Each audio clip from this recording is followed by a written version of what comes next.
சென்னை துறைப்பாக்கத்தில் துணை முதலமைச்சர் உதயநிதி ஆய்வு செய்து வருகிறார். நீர்வழி பாதைகளை தொடர்ந்து ஆய்வு செய்து வரக்கூடிய துணை முதலமைச்சர் உதயநிதி ஸ்டாலின் தற்பொழுது சென்னை துறைப்பாக்கத்தில் ஆய்வு செய்து வருகிறார். சோழிங்கநல்லூர், ஒக்கியம், துறைப்பாக்கம் ஆகிய பகுதிகளில் நீர்வழி பாதைகளை துணை முதலமைச்சர் ஆய்வு செய்து வருகிறார். கூடுதல் விவரங்களை வழங்க செய்தியாளர் சாந்தகுமார் இணைந்திருக்கிறார். சாந்தகுமார், துணை முதலமைச்சரின் ஆய்வு குறித்த கூடுதல் விவரங்கள் என்ன?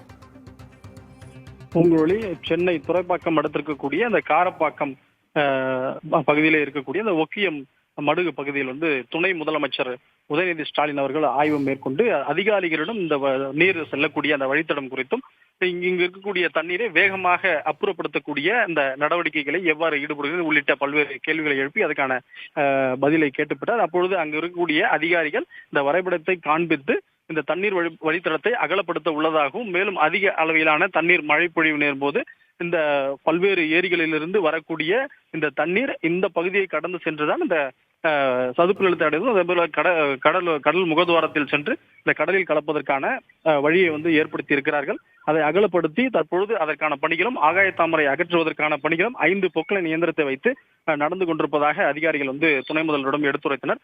உடன் சென்னை மாநகராட்சி ஆணையர் குமரகுருபரன் உள்ளிட்ட நீர்வளத்துறை அதிகாரிகள் உள்ளிட்ட பல்வேறு அதிகாரிகள் உடன் இருந்தனர்.